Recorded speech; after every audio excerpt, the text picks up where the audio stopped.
Bismillahirrahmanirrahim. Assalamualaikum warahmatullahi wabarakatuh.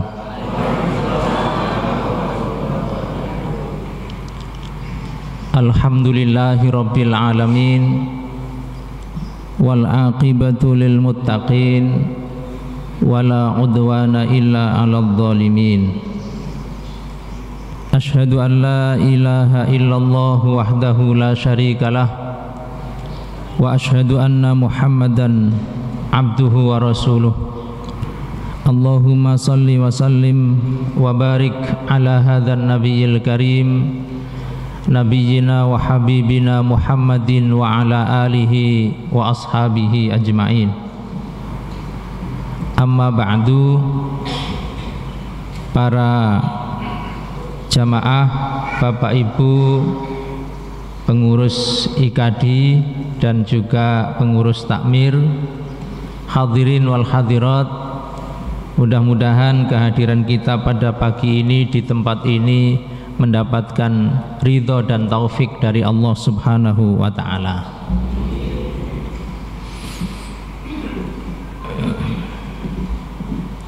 Karena tidak semua orang ke masjid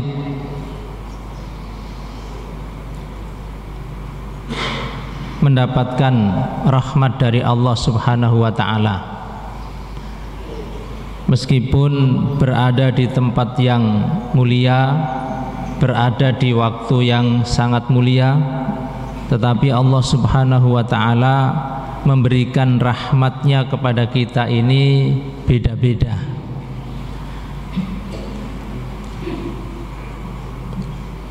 Saudara-saudara kita yang 2 Jumat yang lalu di masjid di Selandia Baru juga mendapatkan rahmat dari Allah Subhanahu wa ta'ala berupa mati syahid. Itu juga rahmat dari Allah Subhanahu wa ta'ala, karena mereka diwafatkan oleh Allah Subhanahu wa ta'ala di tempat yang mulia, di waktu yang mulia, di hari yang mulia, dan di saat-saat menunggu sholat Jumat yang merupakan ibadah yang begitu mulia. Dalam keadaan seperti itulah mereka dipanggil oleh Allah Subhanahu wa ta'ala. Tentu caranya beda dengan cara kebanyakan yang lain.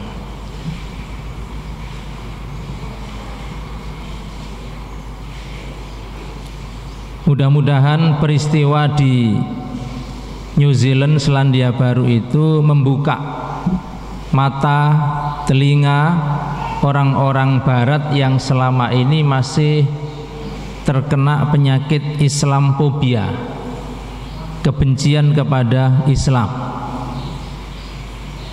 Terbukti bahwa setelah peristiwa itu, Jumat kemarin sholat Jumat diadakan di lapangan.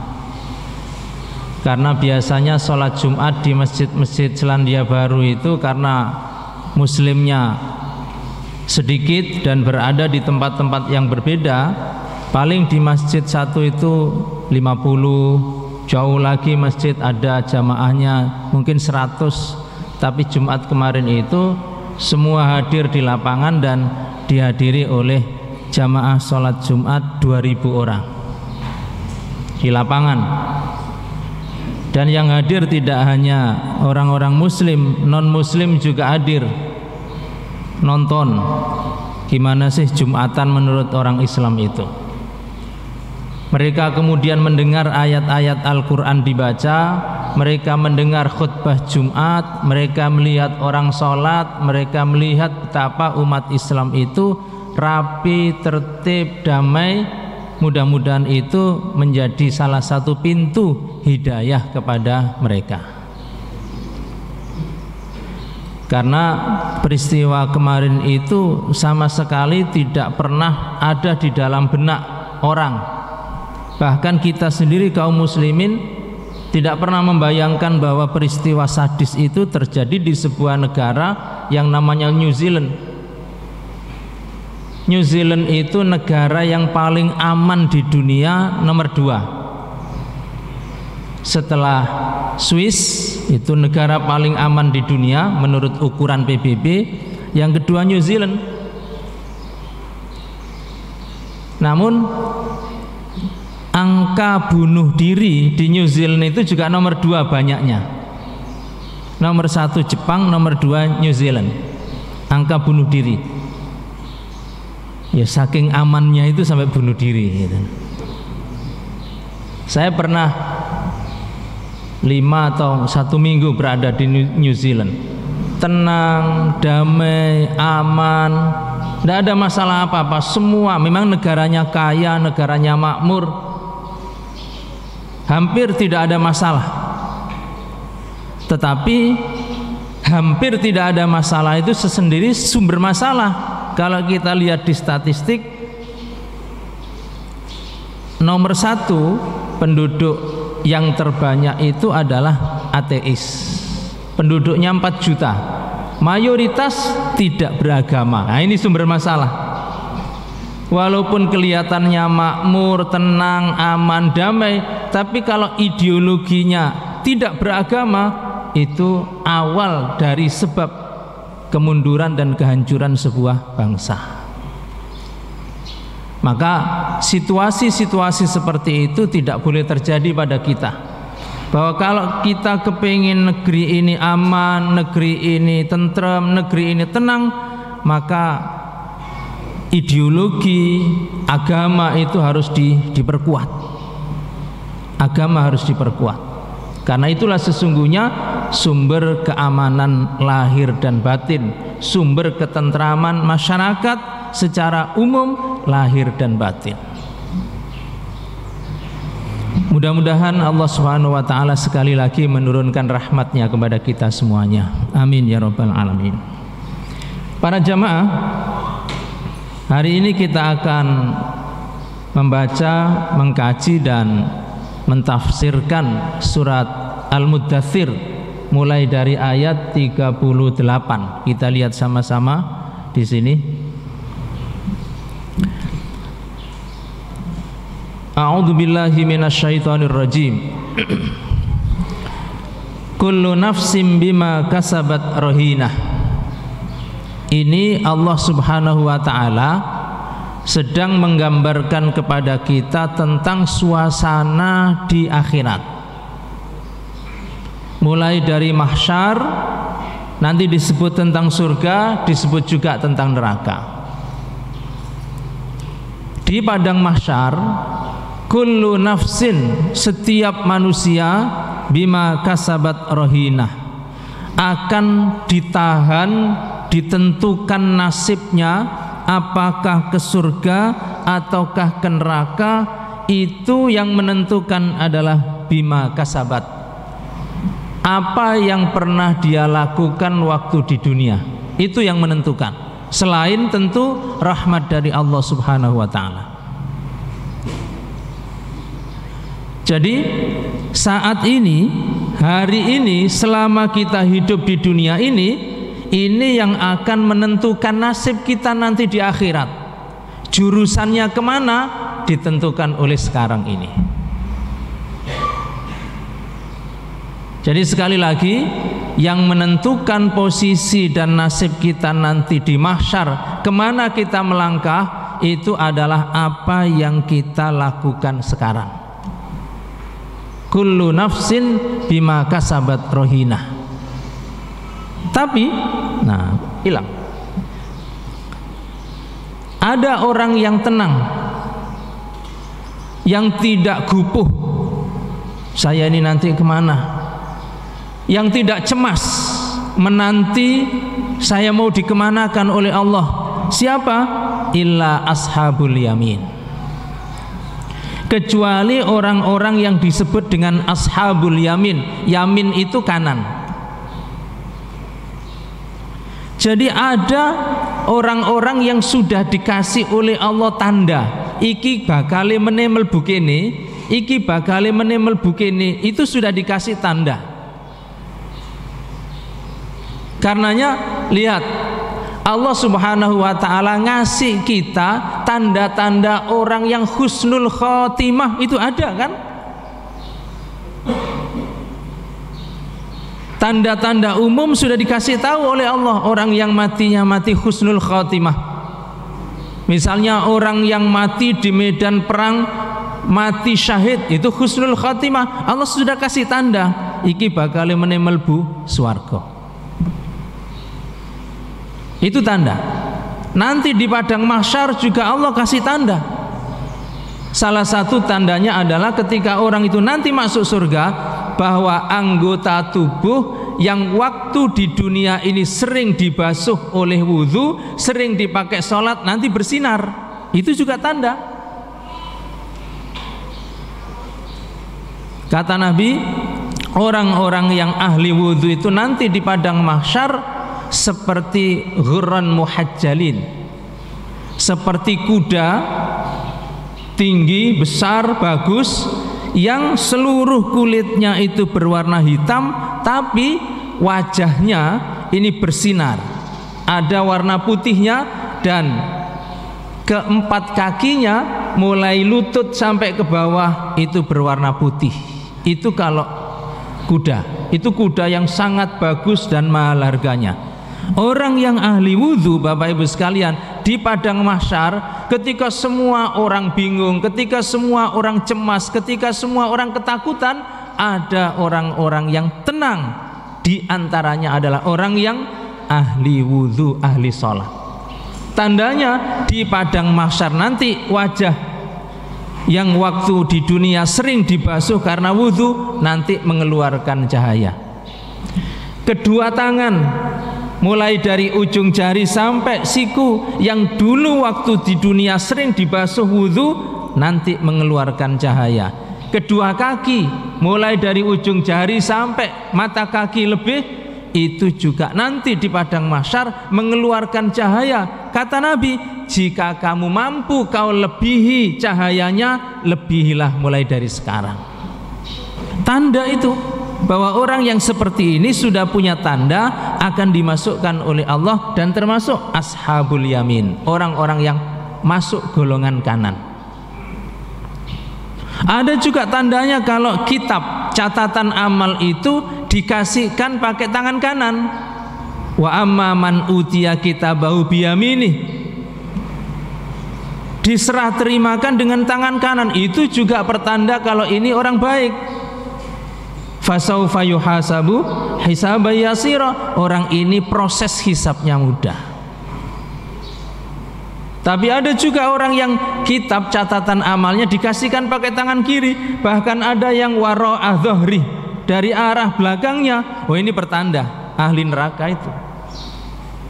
Nah, itu Allah sudah kasih kita bocoran tanda-tanda orang akan masuk surga itu.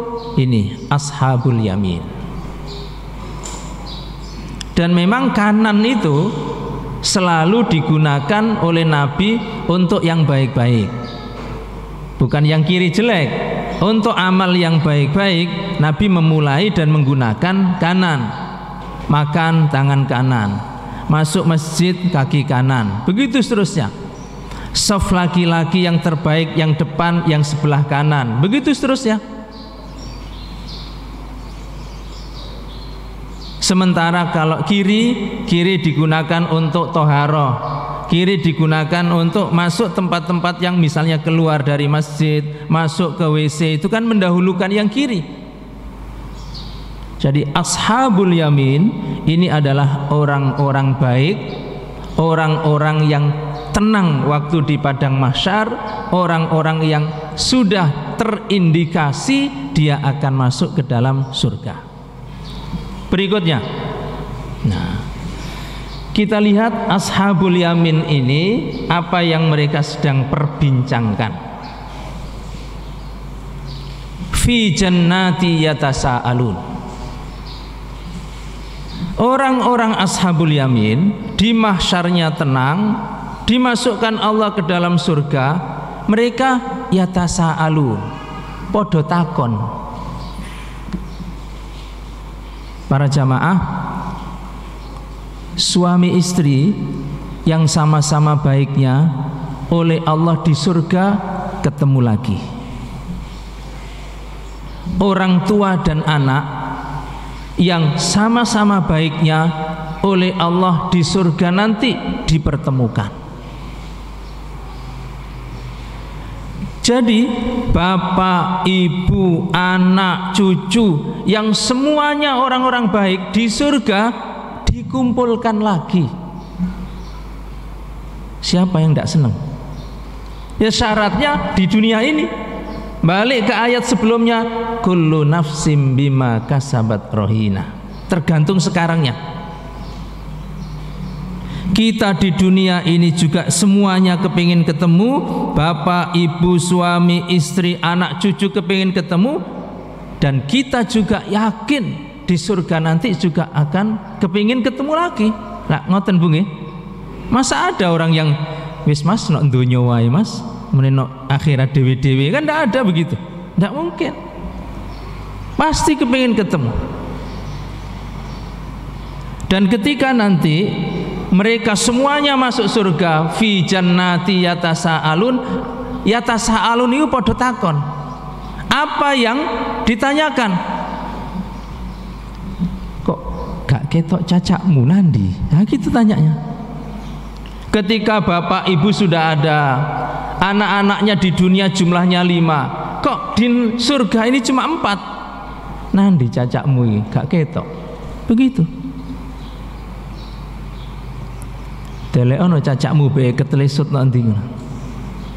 Jadi orang-orang di surga itu juga masih mencari bahagia kalau seluruh keluarganya itu kumpul, itu seneng. Makanya begitu ada yang tidak kelihatan, yatasaalun. Nanya, di mana itu saudara kita? Di mana itu kawan kita yang setiap malam kita sering ketemu? Di mana sekarang? Biar setiap kali waktu Ahad pagi ono ketemu ning ndi arek iku? Tanya. Fi jannati yatasaalu. Ternyata Allah Subhanahu wa taala ayat berikutnya memberitahukan kepada mereka itu anil mujrimin. Siapa yang ditanyakan oleh mereka itu? Mujrimin. Mujrim itu pelaku tindak kejahatan. Jadi orang-orang ahli surga ketika mereka sudah di surga, mereka berkumpul dengan keluarga, dengan saudara, dengan tetangga. Ingat dia dengan sahabat-sahabatnya dulu waktu di dunia. Mereka tanyakan itu, mana si fulan kok tidak kelihatan? Mana si fulan? Ternyata mereka oleh Allah Subhanahu wa taala memang tidak dimasukkan ke dalam surga. Tempat mereka ada di neraka. Nah, luar biasanya para jamaah. Akhirnya orang-orang yang ada di surga ini oleh Allah dikasih kesempatan ngongak neraka. Apa ngongak niku? Surga kan posisinya tinggi, dikasih kesempatan oleh Allah, nah melihat dari ketinggian ke arah neraka. Apa itu? Iya, yang paling enak ngongak ya, ngongak. Oleh Allah dikasih kesempatan dari ketinggian surga itu melihat ke arah neraka. Ayat berikutnya, begitu dari ketinggian melihat, oh ternyata orang-orang yang dicari, dipertanyakan di surga itu ternyata di situ. Bengok-bengok ini ahli surga. Masalakakum fi sakor. Lih, Mas, Dik, Cak, masalakakum fi sakor. Lapo sampean kok nok kono lapo? Apa yang membuat kalian sekarang kemudian masuk ke neraka sakor tuh lapo? Biyen sing kon lakoni apa?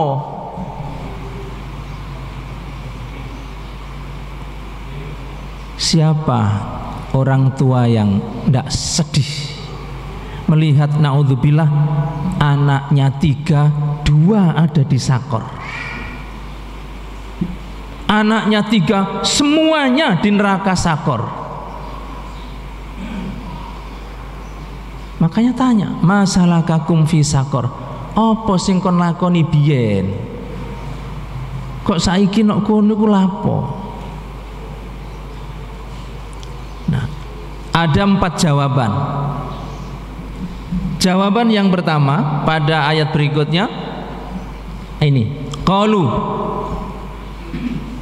orang-orang yang di neraka itu menjawab, lam naku minal musallin, biyen aku gak sholat.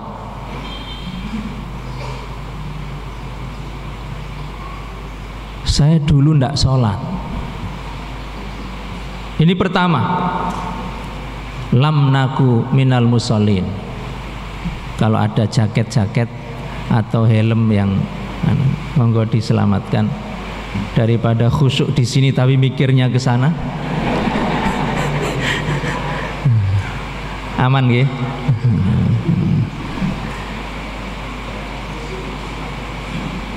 Jawaban pertama, mengapa mereka ada di neraka itu adalah lam naku minal musallin.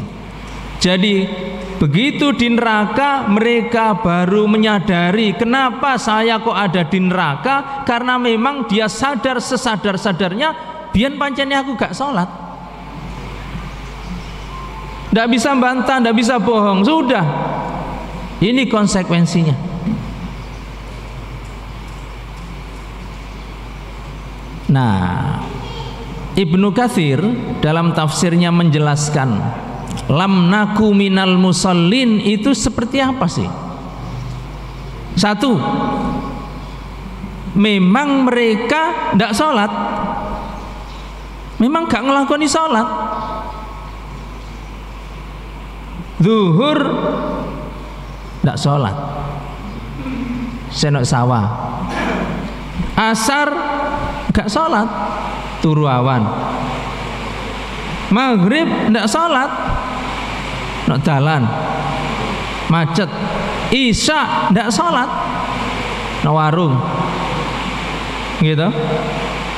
Subuh tidak sholat. Nah, paling enak jawabannya, subuh gak sholat, itu turu, memang tidak sholat. Satu, kalau ini insya Allah kita tidak ada, tidak masuk dalam kategori gak sholat. Enggak. Yang kedua, bukan kok tidak sholat, sholat, tapi fi ghairi waktiha, sholat tapi tidak pada waktunya yang ditentukan. Padahal sholat itu kan waktunya sudah ada, waktunya ditentukan. Innas sholata kanat alal mu'minina kitabam mauquta. Sudah ada catatannya, sudah ada ketentuan waktunya, tidak bisa ditawar. Tapi banyak ada orang-orang yang sholat wis entek waktune lagi sholat. Sholat subuh jam berapa? Sak tangi-tangine. Ini kan sholat tapi tidak sah, wong waktunya sudah habis. Asar sholat tapi kapan? Ngenteni mulai teko sawah. Nah itu kan wis surup. Ini ndak sah. Sholat tapi tidak pada waktu yang ditentukan, berarti lam naku minal musallin. Sama.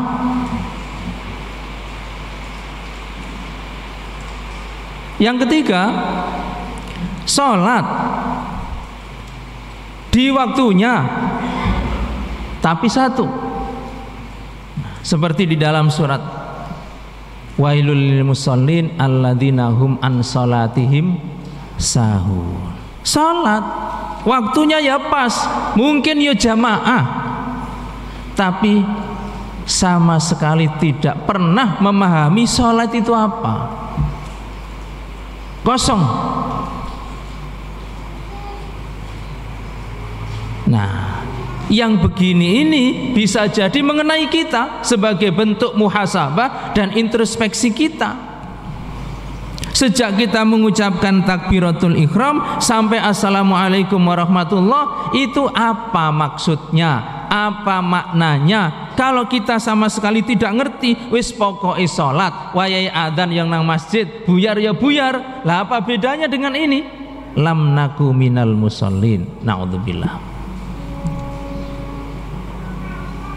Karenanya para jamaah sekalian, untuk sholat ini benar-benar Nabi mengingatkan orang tua. Muru auladakum bis sholati wahum abna'u sab'i sinin. Anakmu iku nang kongkonen sholat nek umure wis 7. Wadribuhum 'alaiha wahum abna'u asyri sinin. Gepuken anakmu iku nek gak gelem sholat padahal umure wis 10. Tidak ada satupun syariat selain sholat yang Nabi perintahnya seperti ini, tidak ada. Suruh anakmu puasa kalau umurnya sudah 7 tahun, tidak pernah ada. Suruh anakmu misalnya silaturahim, suruh anakmu ini kalau umurnya sudah 7 tahun, tidak pernah ada. Pukul anakmu kalau sudah 10 tahun umurnya tapi tidak mau puasa, tidak pernah ada. Khusus sholat. Ini menunjukkan betapa pendidikan sholat itu sudah harus ditanamkan sedini mungkin, seketat mungkin. Tidak bisa tawar-menawar. Kira-kira Bapak Ibu sekalian, naudzubillah, kalau ada di antara anak kita yang SMA masih juga tidak sholat dengan baik, kira-kira nih dhewek eling-eling salah sapa?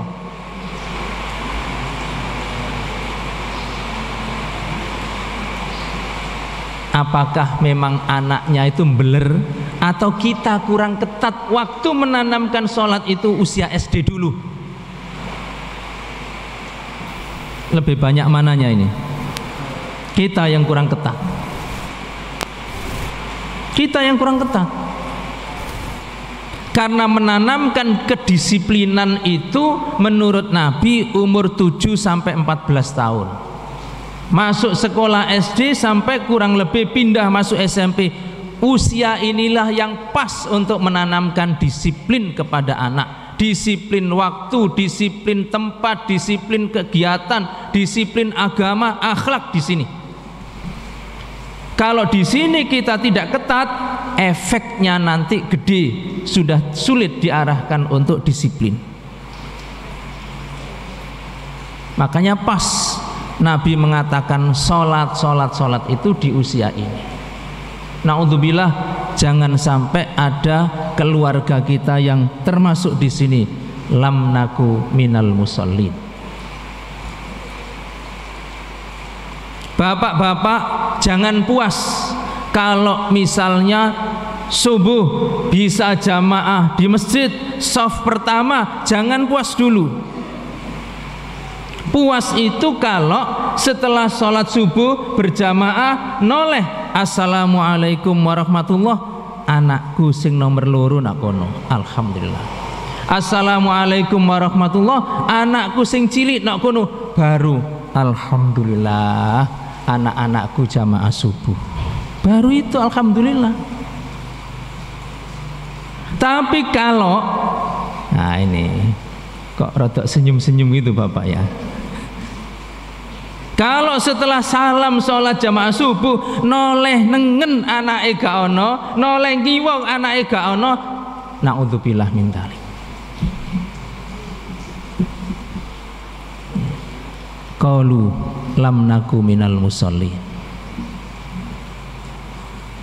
Berat ini, berat.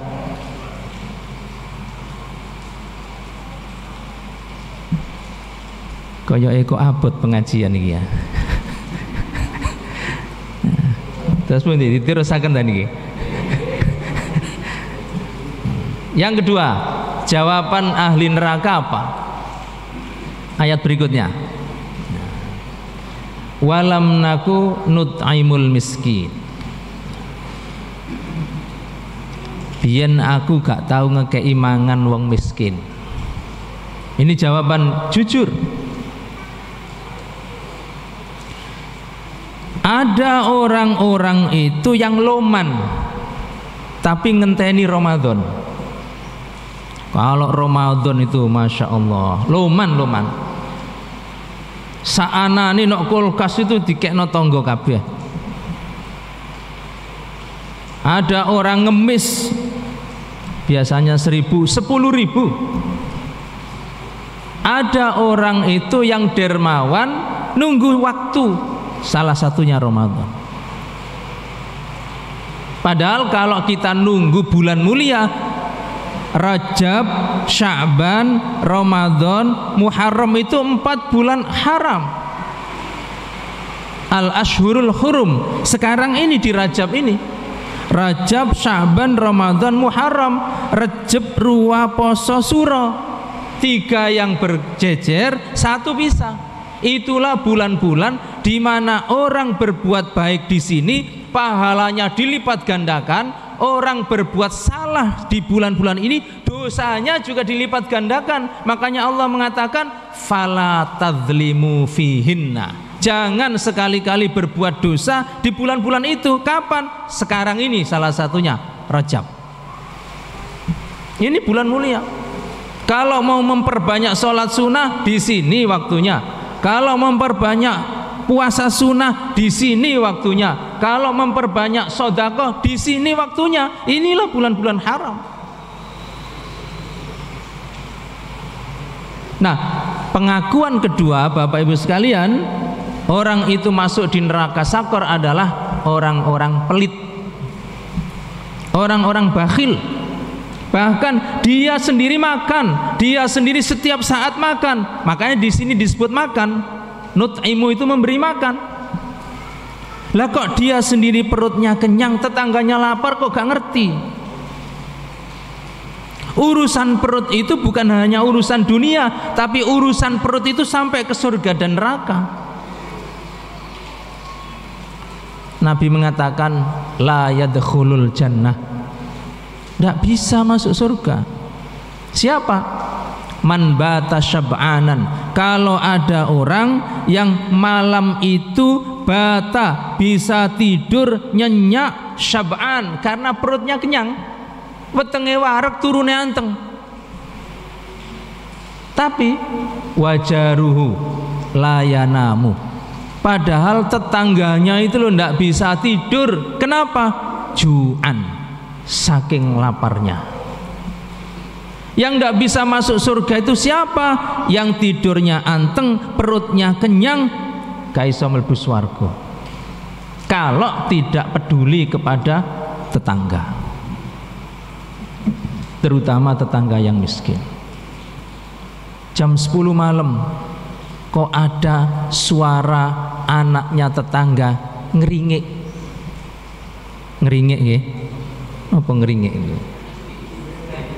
Ya. Ketika malam-malam begitu waktunya sudah istirahat, kok ada bayinya tetangga itu nangis. Mestinya kita juga mikir, lapo kok nangis. Itu dalam rangka mewujudkan ini, lam naku minal musallin walam naku nut'imul miskin. Lapo anake tangga iku kok nangis. Kalau memang nangisnya ndak punya susu ibunya, kenapa kita tidak bantu? Kalau nangisnya itu karena sakit, kenapa tidak bantu obat?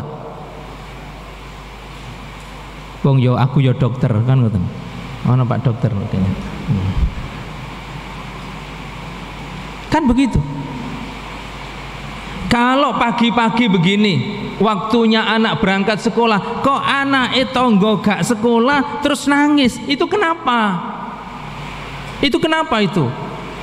Namanya juga anak, mungkin tiap hari disangoni jajan, hari ini ndak disangoni. Kenapa ndak punya? Kenapa ndak dibantu? Mungkin yang lain sudah sepatunya bagus, ini sepatunya lo bolong. Kan biasa anak kecil begitu, gak gelem berangkat sekolah. Kenapa? Sepatunya bolong. Kenapa ndak ganti? Durung duwe duit. Kenapa ndak dibantu? Jadi lam nakunut imul miskin tidak hanya terkait dengan makan dan minum, tapi terkait dengan kepedulian terhadap kesulitan-kesulitan tetangga.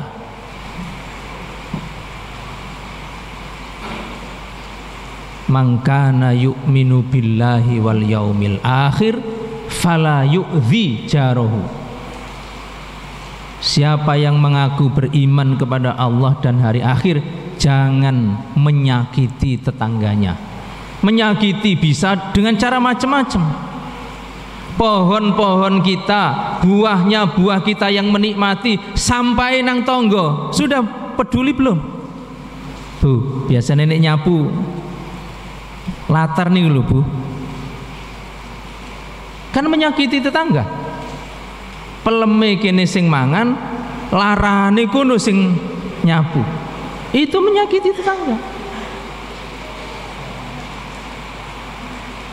Banyak cara menyakiti tetangga. Bau makanan, Bu, kata Nabi,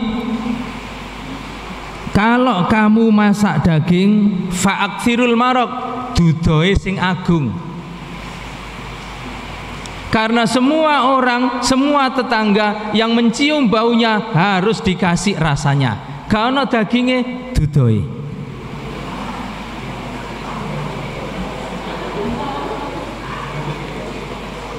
Makanya kalau nunu iwa asin, hati-hati.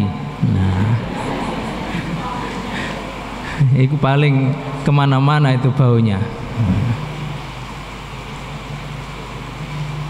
Urusan makanan itu bukan hanya selesai di dunia, nanti di akhirat itu dibawa-bawa itu oleh Allah Subhanahu wa taala.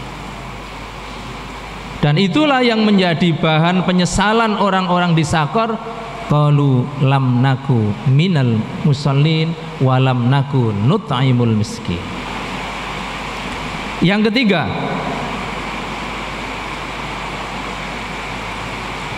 wa kunna nakhudhu ma'al khaidin.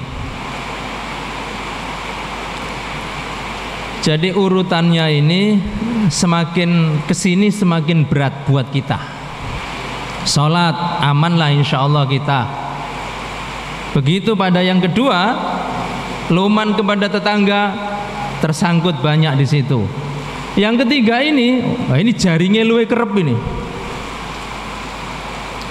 Wa kunna nakhudhu, dulu waktu kita di dunia nakhud ma'al khaidin. Nakhudhu itu kumpul-kumpul, ngobrol-ngobrol, menghabiskan waktu lama, obrolannya tidak manfaat. Nah, terus pundi Bapak Ibu?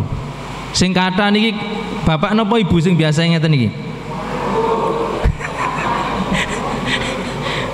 Podo lah, podo. Wa kunna nakhudhu ma'al khaidin. Dulu kami sering kumpul-kumpul, sering omong-omong, tidak ada manfaatnya, sampai menggusur, menggeser amal-amal yang justru itu ada manfaatnya. Gara-gara nongkrong, gara-gara omong-omong, adzan isya nggak kedengaran, moro-moro subuh. Apa ada yang begitu? Ada. Berapa amal yang seandainya dia lakukan untuk ibadah mulai jam 7 sampai jam 3 esok, itu seandainya mencari pahala sudah dapat berapa? Sholat sunnah sudah dapat berapa rakaat, tilawah sudah berapa juz, silaturahim sudah dapat berapa tetangga, banyak. Tapi nakhudhu ma'al khaidin, apalagi ada wifi-nya, wis kopi sak cingkir sesuwengi ini. Terus kalau ditanya hasil nongkrong tadi malam itu apa yang didapat, tidak ada. Kadang bal-balan, kadang pilpres, kadang kampanye, kadang macam-macam, yang kesimpulannya tidak ada, tidak menambah pahala. Itu wa kunna nakhudhu ma'al khaidin. Karenanya Pak, Bu, umur kita terbatas. Umur kita ini terbatas. Sementara amal soleh ini tidak ada batasnya. Makanya seberapapun waktu yang diberikan oleh Allah, seberapapun kesempatan yang Allah diberikan kepada kita, gunakan untuk kebaikan. Itu saja.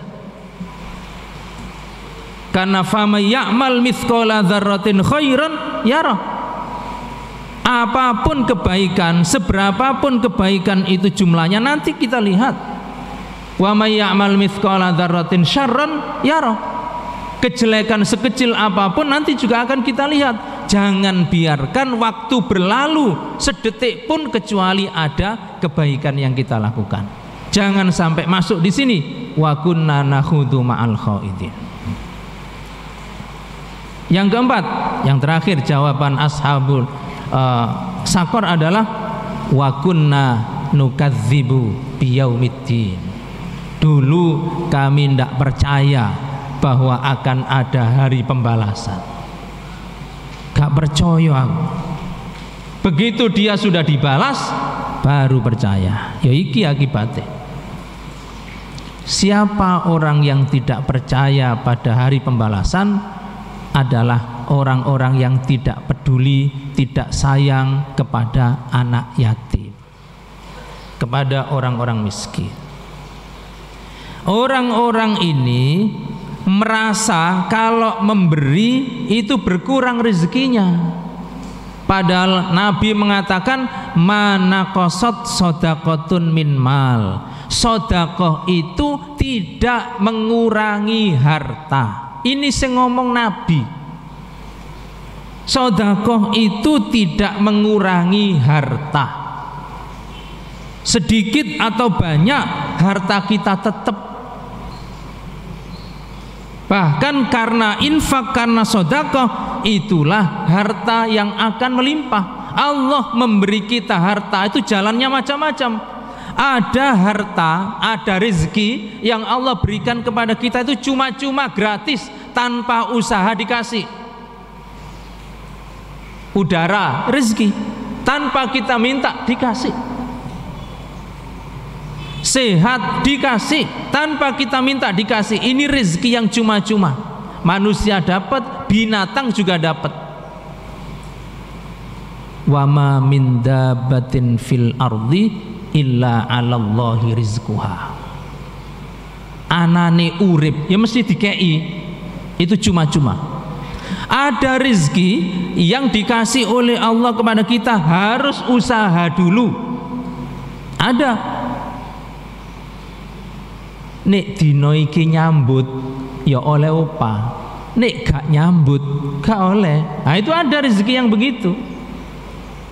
Nek dino iki warungi buka ya ana wong teko, nek tutup gak ana wong moro. Itu rezeki, tergantung usaha kita.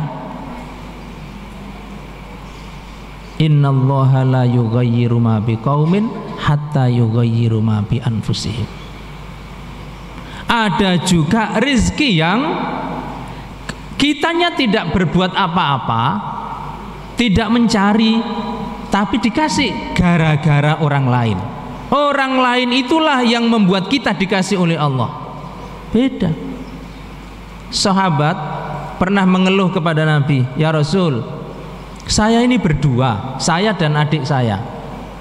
Loh, adik saya itu loh, penggaweane setiap hari itu ngaji, habis ngaji menghadiri pengajian jenengan, tolabul ilmi, terus gitu. Lah yang nanggung biaya hidupnya itu loh saya yang pagi sore nyungsang jempalik golek duit biayai dia itu. Lah dia itu enak-enakan tok, ngaji ndelok ilmu, ngaji ndelok ilmu. Gimana ini? Kata Nabi, la'allaka turzaku bihi. Lho aja ngono, iso dadi kon dikei Allah rezekiku mergo adikmu rajin ndelok ilmu. Seandainya adikmu itu gak ndelok ilmu, rezekimu di stop oleh Allah. Jadi berbahagialah Bapak Ibu sekalian yang punya saudara kuliah, biayai aja itu sampai lulus. Sebab gara-gara itu rezeki kita diteruskan oleh Allah. Lah anak saya sudah selesai semua, orang lain biayai.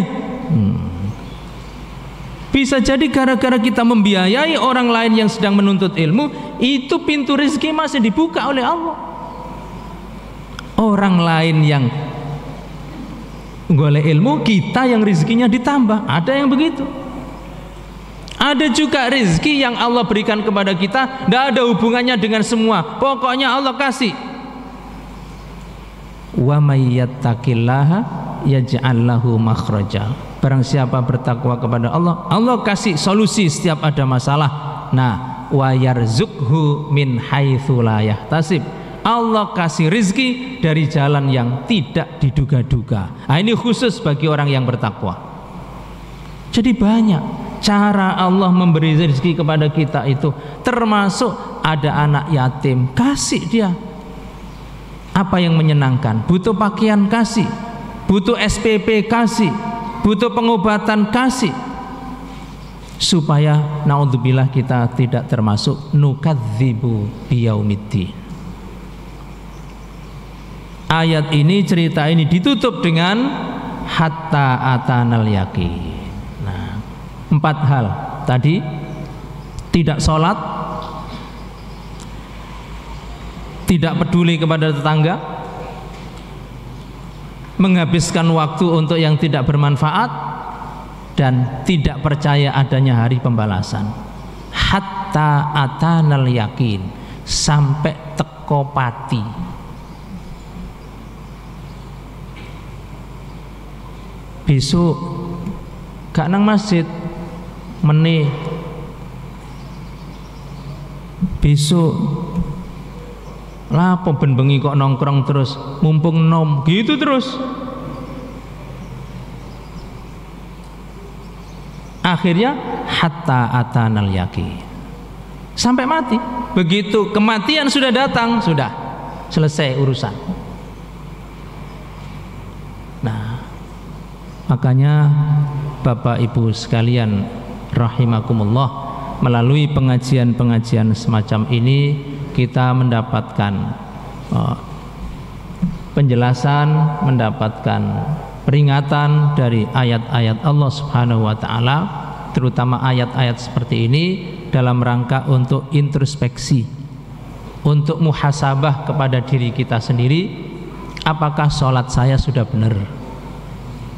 Apakah selama ini saya sudah dermawan, loman kepada orang-orang di sekitar kita? Apakah waktu-waktu yang Allah berikan kepada kita ini sudah saya manfaatkan? Apakah selama ini saya termasuk orang yang peduli kepada yatim, peduli kepada orang miskin, atau tidak sama sekali? Nah, ini semuanya dalam rangka untuk muhasabah dan introspeksi diri kita. Demikian, mudah-mudahan bermanfaat. Aqulu qauli hadza wa astaghfirullah li wa lakum fastaghfiruh innahu huwal ghafurur rahim. Wa sallallahu ala Muhammadin wa ala alihi wa sahbihi wasallam walhamdulillahi rabbil alamin. Wassalamualaikum warahmatullahi wabarakatuh.